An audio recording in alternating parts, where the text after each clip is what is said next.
Hey everyone, it's your Demigirl Katie here, and welcome to the first episode of my Pride series. And today we're going to be talking about my experiences with leaving religion, coming out, and exploring my gender identity. So let's get into it. As you know, I came out as a lesbian initially, and I also came out as non-binary. I identify most closely to a demigirl.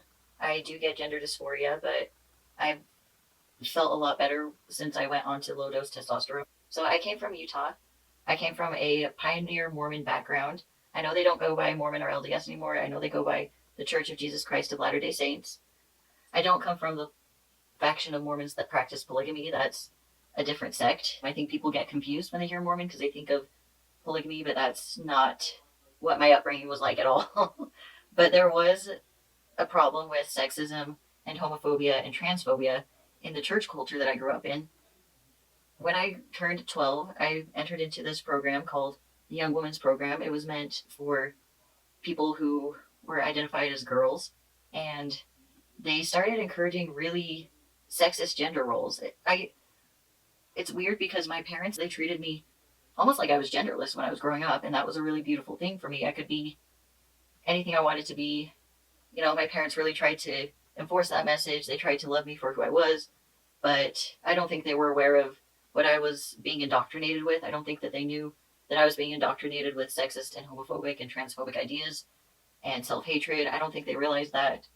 I don't think that that was their intention, but I still was being harmed by these ideas that I was receiving that were in my own church.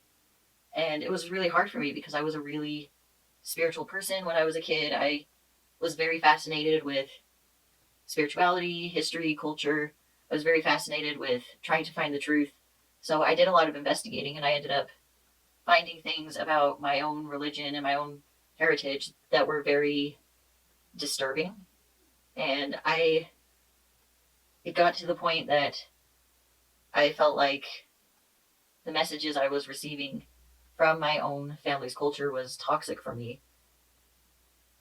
So I was faced with a decision of, do I choose myself or do I choose my community at that time? And I ended up choosing myself.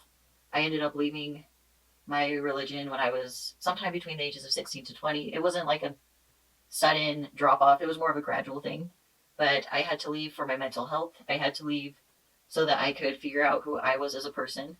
I had to leave so that I could really figure out my gender identity, my sexual orientation, my gender expression. I wasn't in an environment where I could really explore those things until my 20s. So I kind of felt like a teenager again once I came out, because suddenly it's like you're going through all these growing pains again. It was really scary. So I was so proud of myself because I got up the nerve to come out and the courage to come out. But then once I came out, I was super bashful about being queer. I was super bashful around queer people. I just felt kind of embarrassed for being a late bloomer. I'm going to make a video about that too, being a late bloomer and why that's okay.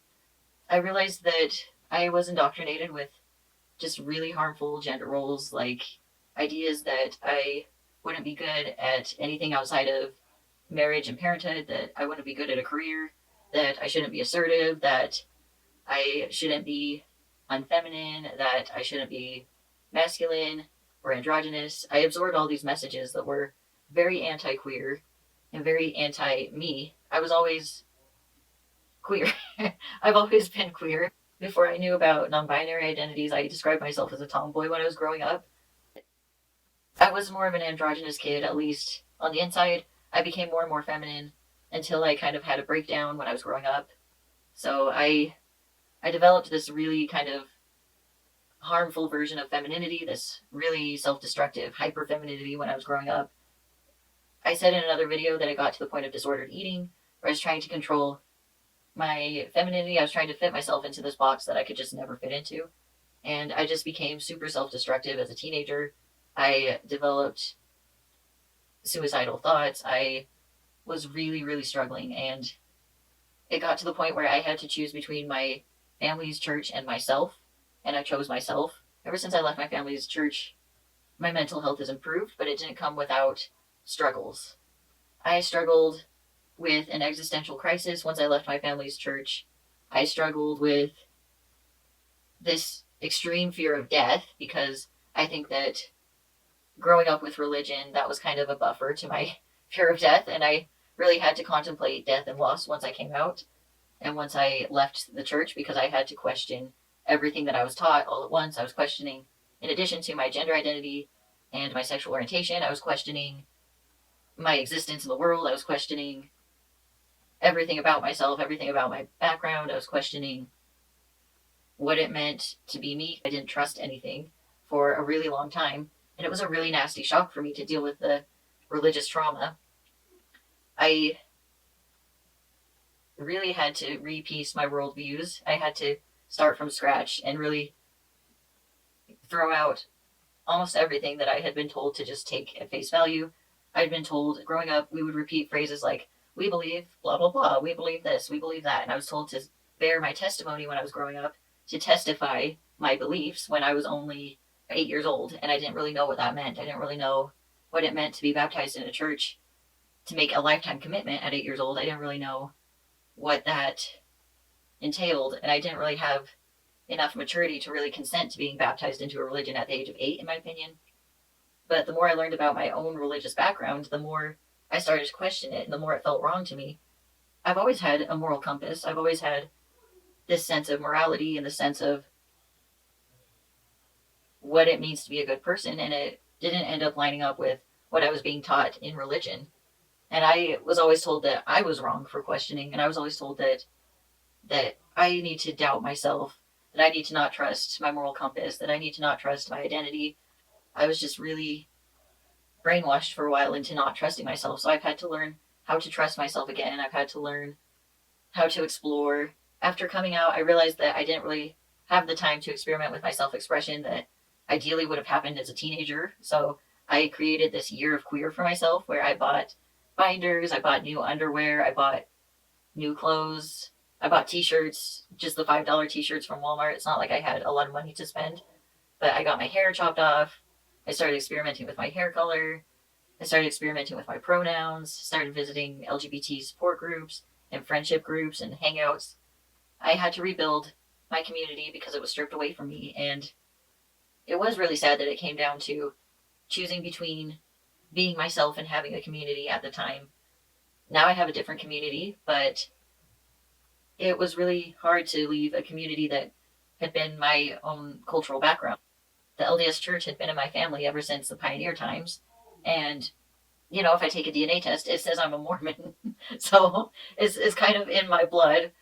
And it's something that I left. And there was no template for that. I had no known relatives at the time who had left our church. I didn't know anyone who had left our church. I was the only one who had the views that I knew of, that I had. I was the only one who wasn't super conservative openly that I knew of. I was the only one when I was growing up. So I was definitely in this big bubble. It was really scary to burst that bubble while still living in that environment. I had to leave while being surrounded by people who had the ideas that I grew up with that I was questioning. And it was really hard to take a stance and find my voice. But over time, the people around me have accepted me. Well, okay, maybe not everyone has accepted me, but enough people have accepted me that I can have a support system. I think that a lot of people have changed their views on religion and what it means to be a good person. And I'm really grateful for that. I'm really grateful that people started to question the world around them the way I was questioning the world around me. Because at first I just felt like such an alien. And I just had no template for what I was doing. I had no clue what the hell was going to happen. I was really scared. I didn't know what it meant to leave. I didn't know what it meant to forge my own path. So I'm really proud of myself that I've tried new things and that I've gotten out there and that I've explored this kind of uncharted territory that was so scary for me at first. I'm in a much better place than I was before. I feel a lot healthier, and I've even explored spirituality outside of Christianity. I've been exploring just my own spirituality internally. I consider myself to be agnostic, but I'm really happy with the peace that I've found from some spiritual practices, some meditation. I really respect Buddhism. I do admire the idea of making heaven a place on earth and living in the present moment and accepting change. I really like that, and I like the idea of non-duality, of rejecting black and white thinking. I think that's really helped me on my journey. I've also found peace just from my own self-acceptance. I found peace from finding people who are allies. I found peace from finding people who are in the same boat and people who came from my background and left the way that I did. And I've also found peace in meeting people who have a totally different background from mine. It's really nice to hear a fresh perspective because I grew up in a very homogenous culture and I didn't really get to hear a diverse range of perspectives. So it's been really nice to actually get to interact with people with different backgrounds. It's been really nice to see other perspectives on my life and my own culture and my own background. It's been really nice to find my voice and to speak out against the problems that I encountered when I was growing up. It is scary to publicly criticize the LDS Church because you grow up being taught not to do that.